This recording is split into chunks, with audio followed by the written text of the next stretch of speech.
Hello friends, आज हम linear differential equation base कुछ क्वेश्चन सॉल्व करेंगे जिसमें हम इनका सी एफ और पी आई निकालना सीखेंगे। तो इस पहली वीडियो में मैं सी एफ निकालना सिखाऊंगा। उसके बाद आपके जब कमेंट आएंगे तो नेक्स्ट वीडियो में पी आई निकालना सिखाऊंगा। तो हमारे पास लॉकडाउन में इतना टाइम तो है नहीं कि हम इस कॉन्सेप्ट को पूरे बेसिक तरीके से पढ़ पाएँ। तो पहले ही मैं एक छोटे से सिंपल से क्वेश्चन से स्टार्ट करूँगा जिसमें हम इसका सी एफ निकालेंगे। तो सी एफ निकालने से पहले हम चेक करते हैं कि ये लीनियर है फिर नॉन लीनियर है।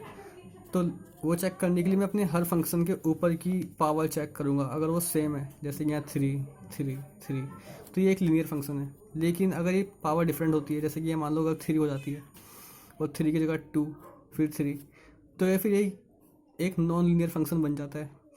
तो दोनों के लिए अलग अलग रूल होते हैं। तो ये हमारा लीनियर फंक्शन है। तो पहले हम इसके रूल्स पढ़ेंगे। टाइम कम होने की वजह से मैंने इस सवाल को पहले ही सॉल्व कर लिया, लेकिन मैं आपको ये सही तरीके से समझाऊंगा। तो इस सवाल को सॉल्व करने के लिए फंक्शन की कुछ वैल्यू पुट करनी होती है, वो मैंने ऊपर दिखाई है। जैसे कि यहाँ लिखा है डेल अपॉन डेल एक्स, तो इसके लिए मुझे पुट करना होता है डी। और अगर ये फंक्शन वाई का बन जाता है नीचे में, तो इसके लिए पुट करना होता है डी डैश।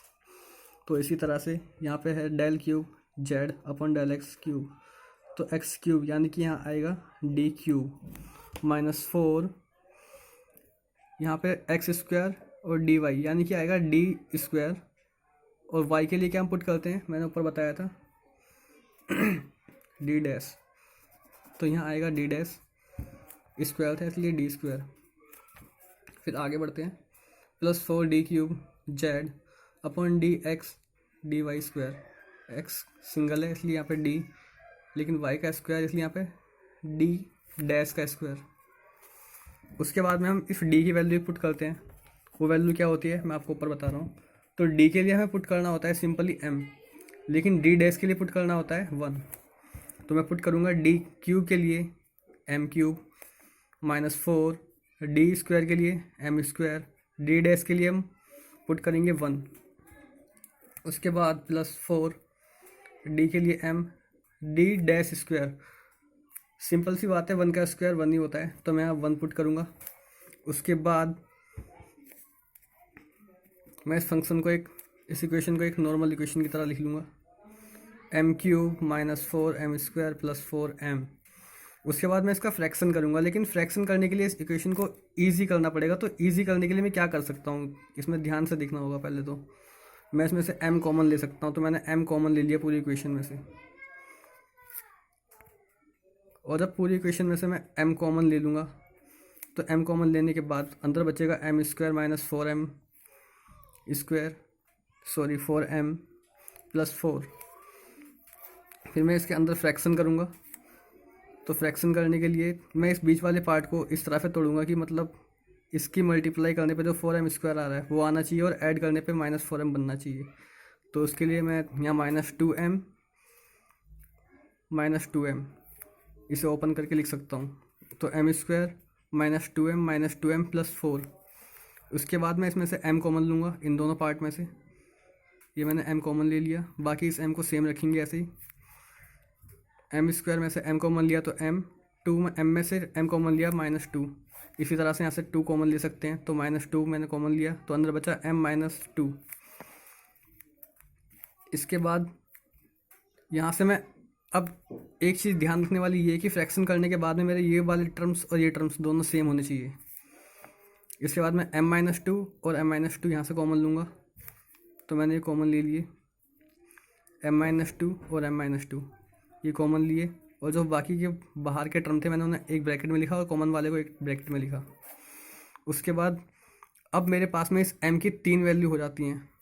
एक तो इस बाहर वाले टर्म के लिए ये 0 और अंदर वाले टर्म के लिए m-2। और m-2 जब 0 के सेकंड पार्ट की तरफ जाएगा तो ये +2 बन जाएगा, इसलिए m-2 = m = 2 और सेकंड भी 2। इस तरह से मेरे पास m की 3 वैल्यू हो गई, 0, 2 और 2। अब हम निकालेंगे इसका सी एफ।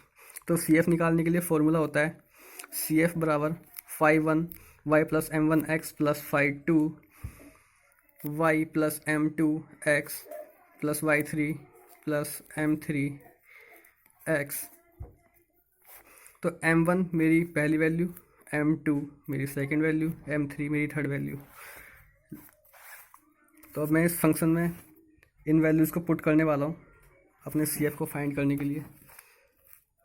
CF बराबर 5y प्लस m1 की वैल्यू क्या थी मेरी 0,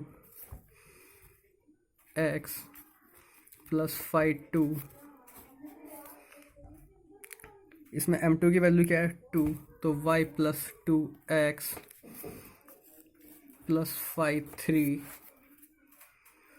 अब जब मेरी दो वैल्यू सेम आती हैं तो उसके लिए मुझे एक फंक्शन में चेंजेस करना होता है। वो ये कि जब वैल्यू दोबारा रिपीट होती है m की, तो 5 के साथ में एक x की वैल्यू इंक्रीज हो जाती है। तो यहाँ आएगा y प्लस 2x और ये अंदर की वैल्यू सेम रहती है। अब फ्रेंड्स यहाँ देखिए 5 1y, क्योंकि ये 0 के साथ मल्टीप्लाई है तो ये ख़त्म हो जाएगा। y plus 2 y plus 2x plus 3 x y plus 2x।